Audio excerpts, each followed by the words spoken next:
iOS 26 introduced a feature in Apple Music called Song Transitions, which uses AI to approximate how a DJ might fade in and out songs. In other words, crossfade them with the last few seconds of one song, perhaps speed it up a bit as that song fades out, and the second song fades in a few seconds into its beginning, perhaps where vocals begin.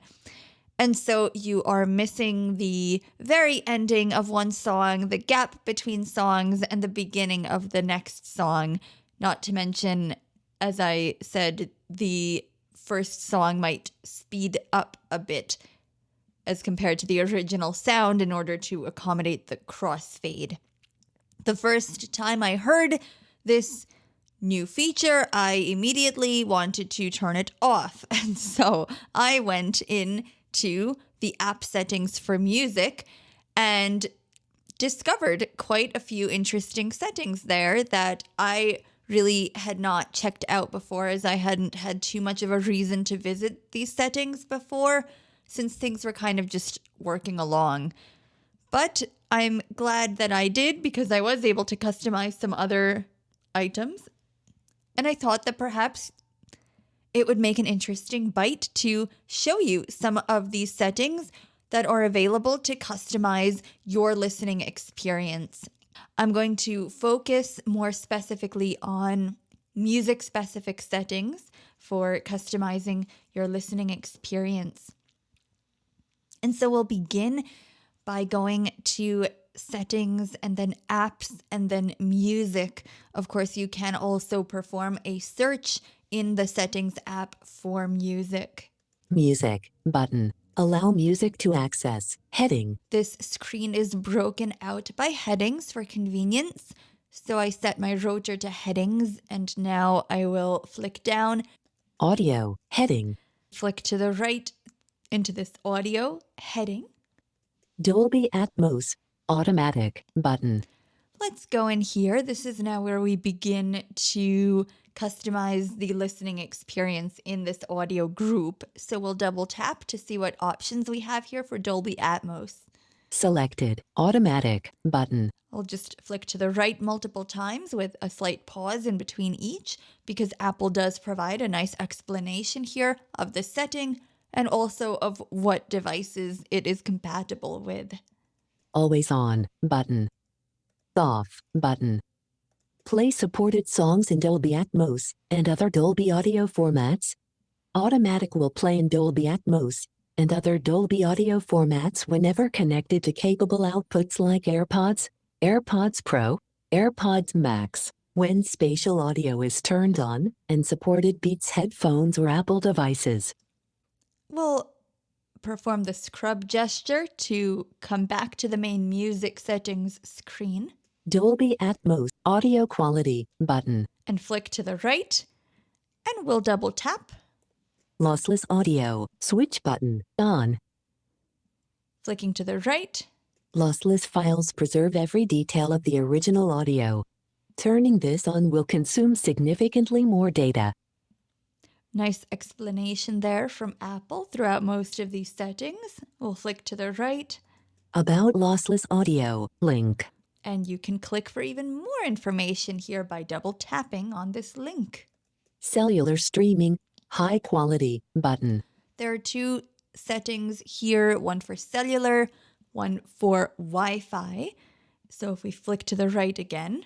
Wi-Fi streaming lossless button. And so by double tapping on each of these buttons, you can determine which quality is being streamed. I like it as high quality when cellular is being used, since it consumes less data. But of course, you can set it as you prefer here. Downloads lossless button. And flicking to the right, this is also determining when you download songs for offline listening, how they download. Content downloaded previously will continue to play in the originally downloaded resolution. A nice explanation there that's useful from Apple. We'll scrub to get back out. Audio quality button. EQ, off, button. Flicking to the right here, we have EQ. I won't go in here to show you all of the EQ options because there are quite a number of them. There are over 20 different EQ options. So depending on what kind of music you're listening to, you may wish to turn some of these settings on for different types of music.